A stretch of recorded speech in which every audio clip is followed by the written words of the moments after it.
Hey y'all, this is Jasmine J with the Business Umbrella here with the Let's Talk Business podcast.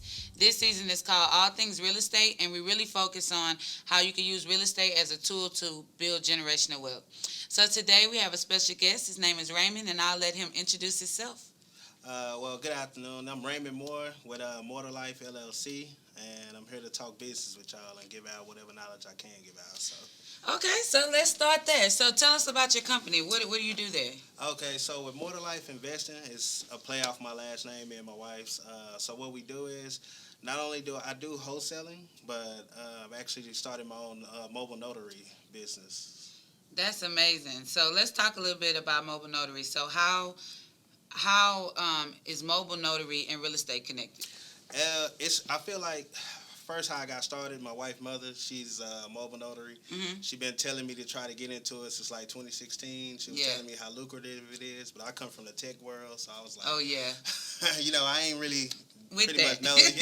I ain't pretty much know about it. And then COVID happened. Of course, I got laid off, so I divvied into it. I just looked into it, and so I got into the notary around like November of last year, and ever since then, I mean, it's been paying off, and it's really a gateway or introduction to real estate because I actually see the behind the scenes work.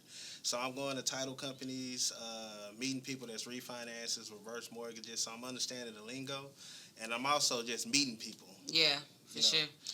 I started a mobile notary business as one of the services for my company, the Business Umbrella, and so we did a branch.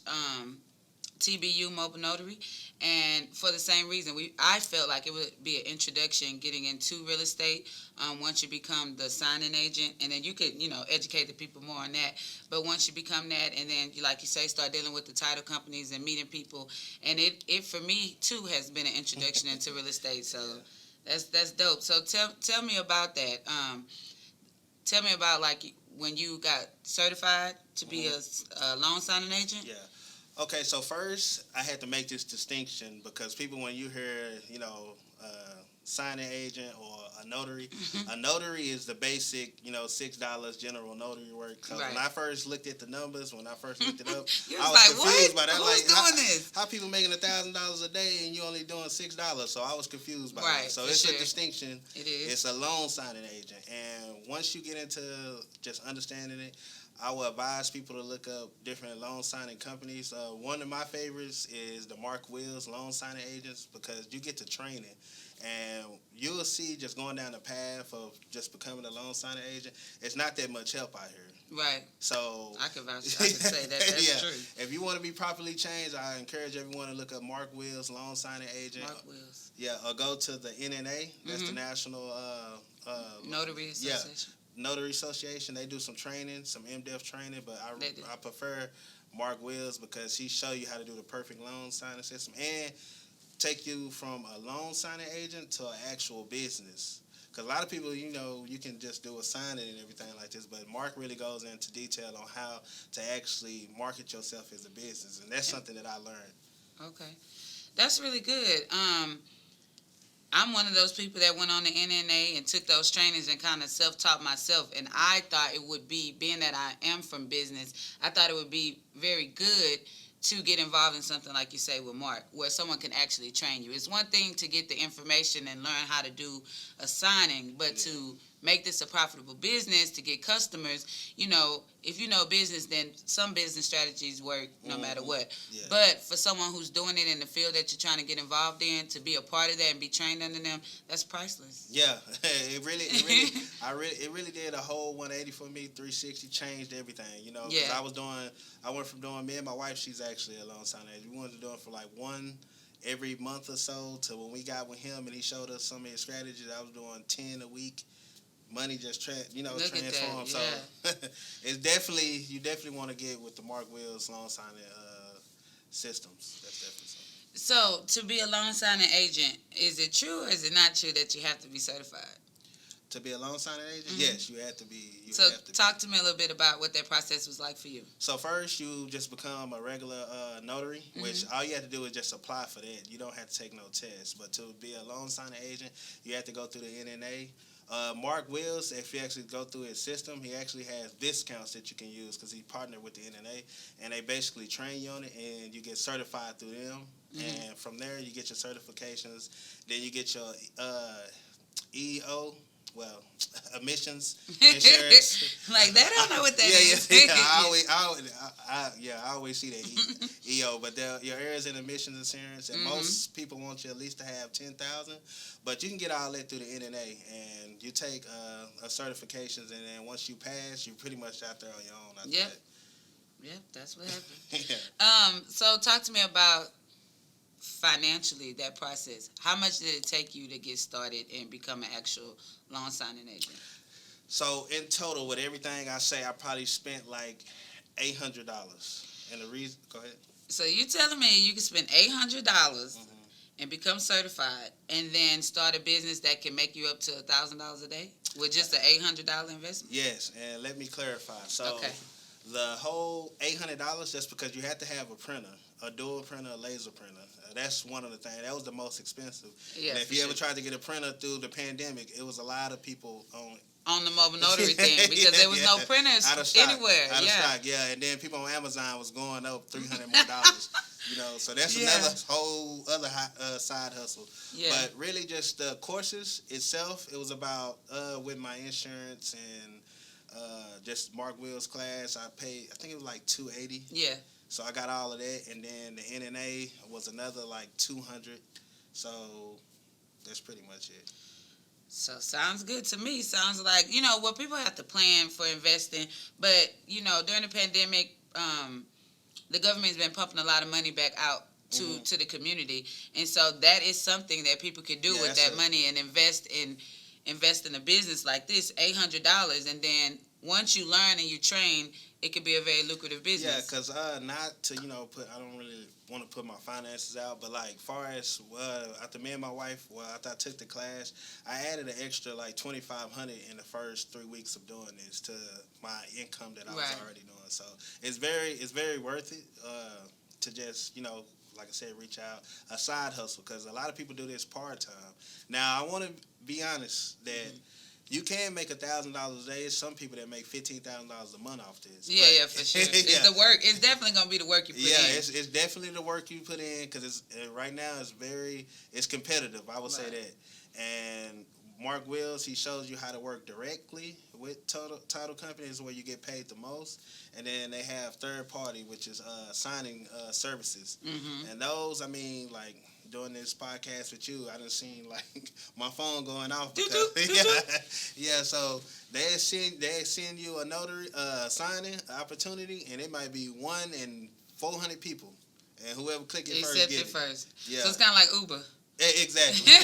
Exactly. So, gotta be on call. So you really, like you say, you have control over making what you want to make. If you take the correct trainings, you get certified, you get with the right resources, whether it's a signing company, and make yourself available. So the work you put in, that's what you'll get out. Exactly, because a lot of signing agents that I have met through Facebook, it's a lot of channels, YouTube channels. Like when I'm into something, I like to research and be a part of the community. So it's a lot, especially young black women that then doing it, all YouTube channels and stuff like that. So that really motivated me. Like, okay, can I really get out here and do this? And just understanding that you really can make your own schedule and you can become a business yourself, because I know people that's doing signings at 1, 3 in the morning because they did homework all day or school, and they still that's the time they're ready to clock in. Yeah. So it definitely sounds like it has some flexibility to it. Yes, most definitely.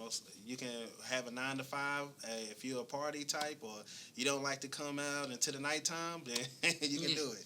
So would you say that you need to have some type of background or some type of information on real estate to become a loan signing agent? Do you think that's important or no? No. Even when I come from the tech side, really it just grit, grind, and just understanding and want to, really. Yeah, that's pretty much it. Because with the loan signing system, it's really 5 different signers that you'll mostly see, and he breaks it down word for word, and it's visual, so you can pretty much see it. And a lot of times, yes, I made my own mistakes, but if you own up to it and you just keep at it, it'd go easy. Yeah, for sure. Yeah. Okay, so tell me, let's get back to the other areas of real estate. Mm-hmm. You say that you were doing wholesaling? Yeah. So let's talk about that. What is wholesaling? So wholesaling is basically you the middleman. Mm-hmm. You find property and you find investors, and you get the investor to buy the property that you assign. So that's pretty much it. Okay, and so how long you been doing that? I've been doing that since like February. February 28th. I've been doing that. So what is that like? Is that something that you would tell like the community or the viewers is something that to get into? Do you like it? Is that not really your thing? Like, how do you feel about it? It's kind of just like the notary, because it's like it's getting to the point where it's oversaturated. I really like it just because I like to research. I like to meet new people and everything of that nature. So it's definitely something to look into. And then it doesn't take away from nothing that you do. Yeah. So say if you have a 9 to 5 and you want to do wholesaling or you want to do notary, those things don't get in the way of what you already got going on. So I will always tell people to add value to yourself. That's a gem. Add value to yourself, yeah, right? Always add value to yourself. Okay, so what other areas of real estate? Or let's even go back. Why real estate? Why do you want to get into real estate? Real estate and insurance. I'm one of the people that look. I'm big on creating generational wealth, and my wife will tell you that's all I talk about. So insurance and real estate and stock are the three most important ways to create generational wealth. Right. And real estate, my granddaddy, Pistol. He always talked about ownership. So that's one of the things. I'm from Waco, so I'm from a small town, and all my uncles, they either got their own business or they own some land. Right. And my granddaddy always told me, man, there's nothing without land. So that's something that I want to get into. So what are some of your personal real estate goals? Like, what is some of the things you want to accomplish in maybe the next 2 to 3 years? In the 2 to 3 years, I actually want to, I will. See, that's another thing I learned. There we go. Talk it. Yeah, you got to speak it into existence. My wife watches. She'll tell you speak it into existence. So one of the things that we will do is I want to own like 3 or 4 properties in my portfolio, but I also want to have an apartment complex. So okay, we're gonna talk about that apartment complex. I want one too. But the 3 to 4 properties, what do you want to do with them? Do you want to rent them out? Okay. Rent them out, and then also another gem for anyone that have kids or just looking into it. It's another like an avenue. Like I said, I'm always researching like a Coverdale account for my kids to put like assets. I don't have kids at the moment, but that's one of the things. Once I get a property, I want to put into a Coverdale account so it grows with them. So when they 18, they can thank me and my wife for like, hey, we got a house. Set us up. Yeah, we set. So that's one of the things that you can do. That's amazing. I'm gonna have to get more information about that, because I have 3 children, and they are some of the inspiration to me getting into real estate. I definitely believe real estate can be used as a tool to build generational wealth, which is why we have this podcast. But I'm taking notes and getting the information for myself, and personally, that's what I want to do for my children. And I want to have rental properties for them. When they turn 18, I want to say, hey, this is your set, this is your set, this is your set. I want to set my kids up. I feel like my parents did that for me the best that they could. Yeah. And so I want to take what I've learned from my parents, get the knowledge and the things that I'm involved in now, and really be able to press forward. So I think that's a great thing. Yeah, that's definitely. I always had that on my mind. I was actually talking to the producer. I'm a planner. I'm always thinking. I was telling my wedding song was "Rock With You," and that was my song when I was in 5th grade. You knew that was going to be your wedding song. I knew that was going to be my wedding song. You knew. You were going to be rocking with it. Yeah. That's beautiful. Yeah. I kind of had that about real estate, though. Even before I even would consider myself a real estate investor, I realized I have been doing this already. I bought my first home when I was about 19 years old. You've been doing it. Yeah, and I bought my first home, and when I sold that home, I made like $30,000 off of it. So I was young, I was hyped. So I did some other things, and then I purchased another home. And so my home I'm in now, I'm getting ready to sell it, and I'll be making a lot of equity off of it. So I realized I'm already kind of doing this real estate thing. It's just I'm living in the homes that I'm investing in. But I try to tell everybody, just research. Even if you don't want to do real estate the way you're doing it, the way I'm doing it, the way some of the other guests have been, There are other ways you can invest, like you said, stocks. Yeah. I know you can invest into real estate stocks. REITs. Yeah, REITs. That's what it's Yeah. called. Thank you. No problem. So yeah, that's just more and more information. So you mentioned generational wealth. Talk to me about it. You say it's important to you, but just go a little bit in detail on how you would plan to use real estate to build up the generational wealth for your family. Okay, one was just, just rental properties or things of that nature. I mean, pretty much people understand that. But one thing that I've learned is just having different accounts for your children, like a Coverdale account, I think 529, but that's mostly educational. All these different accounts I wasn't privy to when I was younger. Yeah. So I actually attend different seminars, and they was talking about how they have all these accounts, like for their kids, whether it's stock or houses and things of that nature, where it grow over time. And we know real estate is the only thing, they're not making no more land. So it's going to always be money involved in that. So that's one of the ways. The last guest said the same exact thing. Anybody, you should know that. So they ain't building no more land. So with the Coverdale account, from my understanding, and of course I'm talking to people to get a better understanding about it, is, you can put a house in the name of your child through the Coverdale account, and it grows, like far as, they paying their rent, paying mortgage and stuff like that, and eventually they can, when they reach a certain age, I think it's like 18, where it's actually theirs in their name, and it's building up equity and everything in it. So okay, well, that's good information. So tell us, one thing that inspired you, like what inspired you to get into real estate? One thing that inspired me, there's so many. I would have to go to my granddad.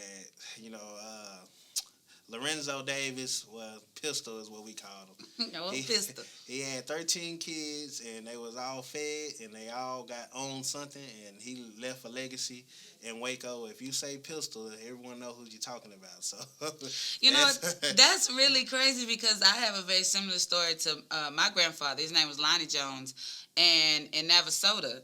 Anybody that goes to Navasota, and I mentioned me having a grandfather that had a ranch, everyone knows. So he actually had a machine shop here in Houston, and then he purchased a home for my mom, his family. He purchased a home for them, and then he started getting property in Navasota. He bought a ranch, he bought animals, assets everywhere. He really set the example for my family on how you can start building generational wealth. Exactly, and I'm a real student of our history, So back then, a lot of families, black families, owned property and land, and they were able to pass it down. And that was something that I know that this generation and my generation, we don't really have. And I'm the type where I go back and research, and my granddaddy and his brothers and sisters got land handed down from them from their parents and stuff like that. So I want to make sure that I'll do that for me and my wives. That's amazing. Shout out to you and your wife for that. Yeah. So for someone that's watching that wants to get involved in real estate, what is your advice to them? YouTube University. I tell anybody. You got degrees from YouTube? yeah, YouTube University. And just really putting yourself out there. If you spend a lot of time on social media, just join the Facebook group. That's pretty much it. YouTube. Like I said, I would actually prefer everyone to get into the notary business, just because you're around people that's doing real estate and you know the language. Like, I'm in the process now of getting my real estate license, and during this whole process is relatively easy for me. I'm passing all the tests because a lot of this information I see doing notary work. So I second that. Like I said, we offering that as a service for the business umbrella. So I second that about people getting involved with notary. A lot of times people talk about certain fields being oversaturated, and that is real. But I tell my clients, and I also tell myself, you are unique. So even if you get in an oversaturated field, you can still be successful in that field because you bring to the table something no one else has. So. Exactly. Yeah, don't be afraid of entering fields where it's a lot of people doing it, because you could still be very successful in doing that. I definitely second that, because when I first started out, I was missing all kind of opportunities, but then I just kept at it. And next thing I know, the people that were getting them wasn't accepting them no more. And then it was one particular incident where I got signing just because someone canceled, and luckily it was only 5 minutes down the street. So I went to Starbucks and took care of it. Yeah, took care of it and right. got paid for it. And yeah, there it is. And then the housing market is booming. You know, Yeah. everybody's looking to purchase. So I know those loans are going like that. Okay, so is there anything you would like to tell the viewer? Any last comments or something that you want them to walk away with? Just don't give up. Go out there and get it. You only got one life to live. And just like my granddaddy would always tell me, always leave a mark. Make a name for yourself and your family, and always have something to go back on and give to the people. And more to life is not just my name, but it's always more to life, and that's one of the concepts I live by. Well, there you have it. So one more thing before we close up this episode. First, I want to thank you for coming. I really appreciate that. And secondly, how can the viewers get in touch with you? If they want more information from Raymond Moor, how can they get in touch with you? Well, I started a group chat, the Black Investors Club. I mean, you can hit me on Facebook at Raymond Moor. Email at raymond.moore@yahoo.com. Should I get my number out? Well, it's up to you. I mean, it is going to be on YouTube for everyone to see it. Well, so I don't want to you get don't out want to do that. But yeah, the yeah. social media handles will work, Yeah, and I think we'll get them on the screen where people can see them. Yeah. So, yeah. All right. Well, if there's nothing else, we want to thank you again for coming to Let's Talk Business podcast, All Things Real Estate. And hopefully we'll see you at the season finale. Most definitely. I want to thank you for inviting me as well. No problem. Thank you.